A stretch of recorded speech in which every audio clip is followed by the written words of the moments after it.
You have been living with a feeling, perhaps you did not name it, perhaps you pushed it aside, but it has been there.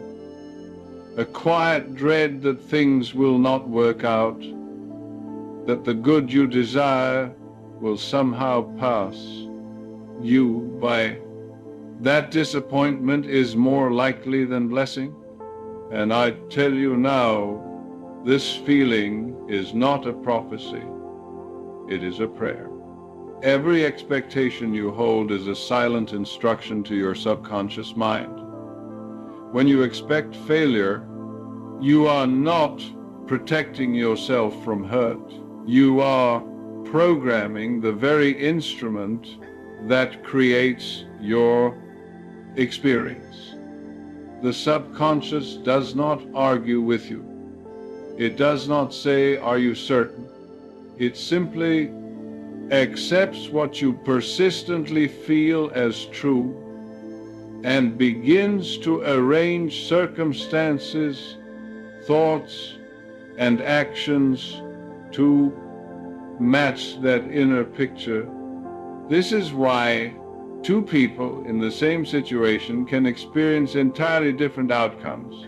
One expects good, the other expects trouble, and each receives precisely what they inwardly anticipated not.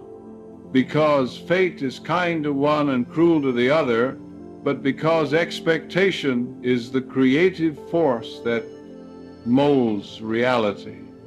But you can change this. Through understanding and through faith, you can turn the energy of expectation toward the good you desire.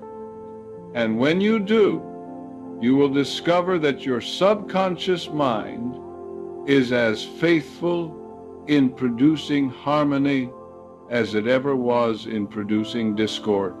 You did not always doubt.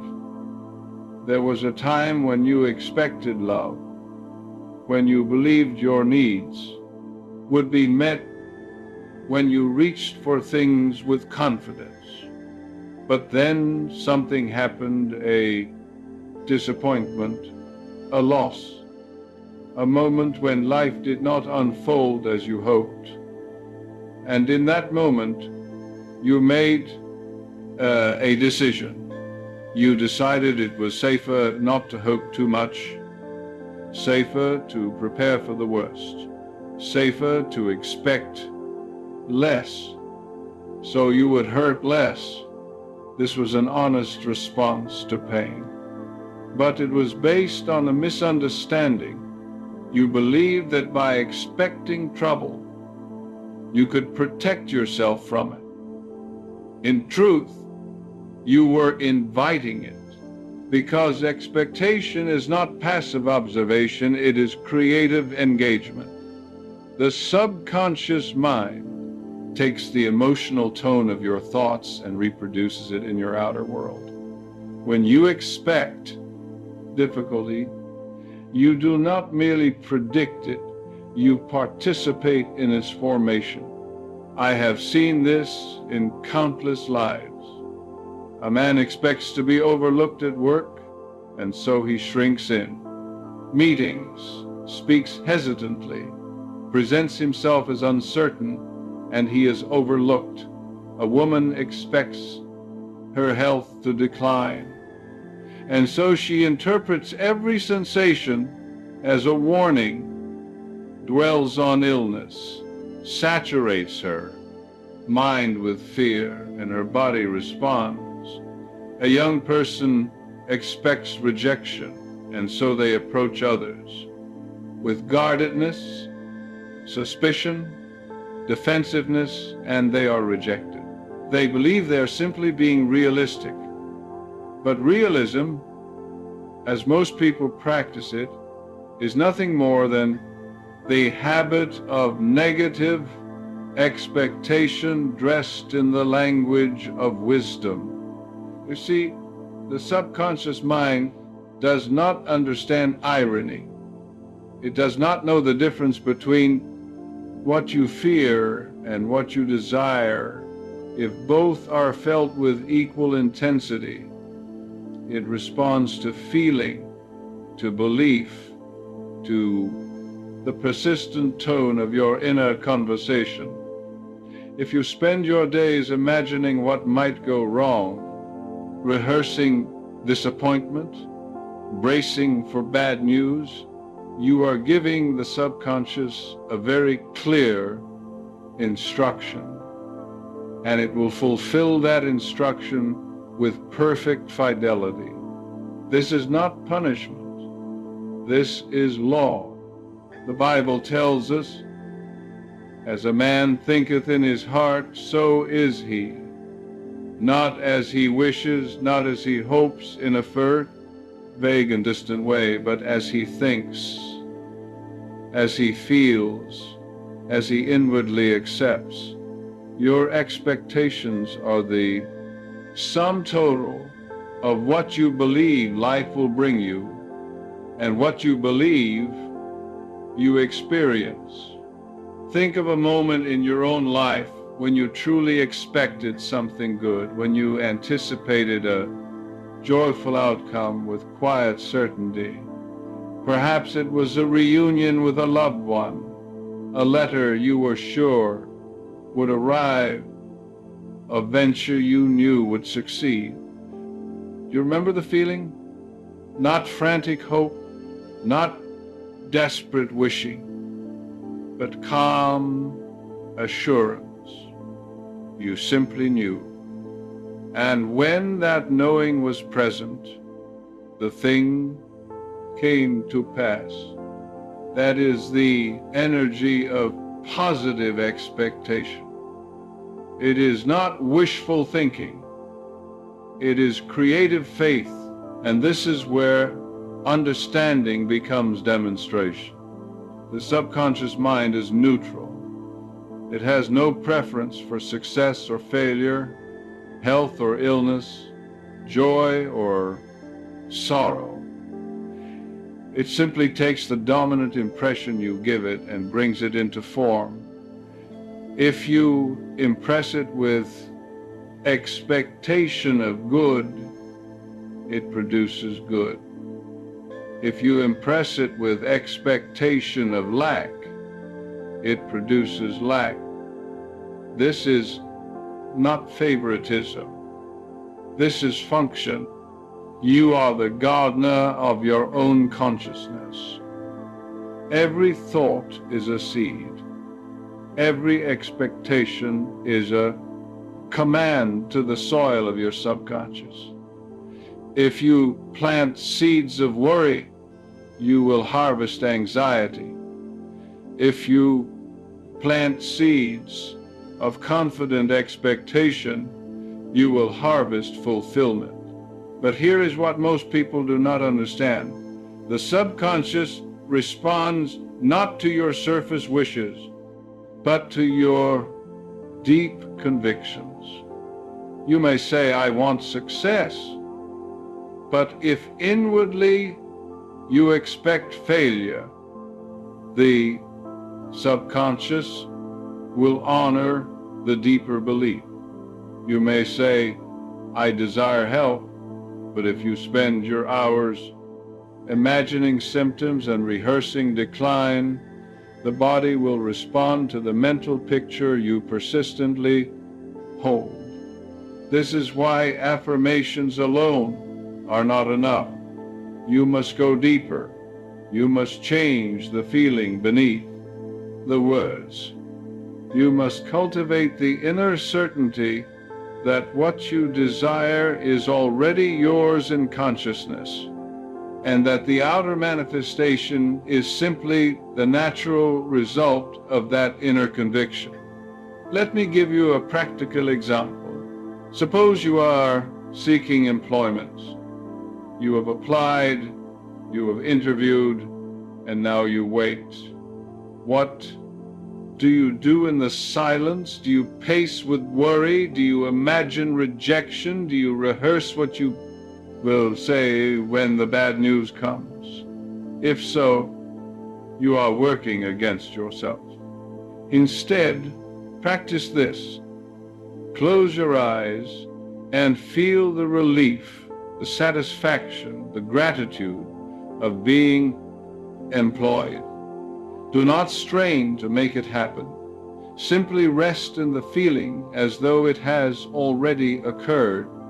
See yourself going to work, greeting colleagues, receiving your wages.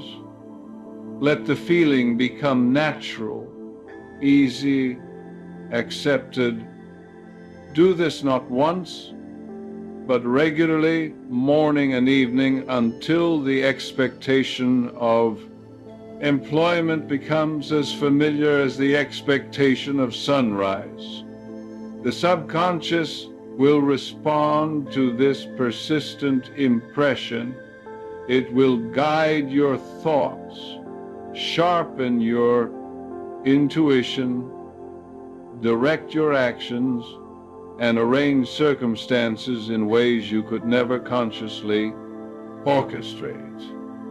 This is not magic. This is the natural operation of mind responding to belief. Can you feel that quiet power stirring within you now?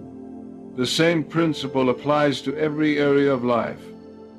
If you seek healing, expect to be well. Do not rehearse illness. Do not speak of your condition as though it were permanent. Instead, affirm with calm conviction, the healing power of my subconscious is restoring every function of my body to perfect harmony. Feel it as true. Accept it as done, and your body will respond. If you seek harmony in your relationships, expect kindness. Do not brace for conflict. Do not assume others will disappoint you. Instead, see them in your mind as loving, cooperative, and well-meaning. Bless them silently. Expect the best from them, and you will draw forth from them the qualities you inwardly recognize. If you seek abundance, expect prosperity. Do not dwell on lack. Do not count your limitations. Instead, give thanks for the infinite supply that flows through you. Affirm, I expect good things to come to me. I expect right action in all my affairs. I expect divine guidance and abundant blessings. And as you expect these things with feeling, they will manifest. This is not pretending. This is recognizing the truth of your being. You are one with infinite intelligence. You are an outlet for all the good that exists. Nothing is withheld from you except by your own disbelief. Do you see now how expectation turns the invisible into form? It is the bridge between desire and fulfillment. It is the attitude of faith made practical. When you expect good, you are aligning yourself with the creative power of the universe. You are saying to the subconscious, I am ready to receive. I am open to blessing. I know that good is mine by divine right, and the subconscious, faithful servant that it is, responds. Let me speak now about the obstacles you may encounter. You will notice as you begin to practice positive expectation that old habits of thought will resist. The mind that has long dwelt in fear does not easily release its grip. You may find yourself slipping back into worry, rehearsing worst-case outcomes, bracing for disappointment. When this happens, Do not condemn yourself. Simply recognize the pattern and gently redirect your attention. Say to yourself, that is the old belief. I no longer accept it. I now expect good in all my affairs. And return to the feeling of confident assurance. Forgiveness is essential here. Forgive yourself for past negative expectations. Forgive yourself for the outcomes they produce.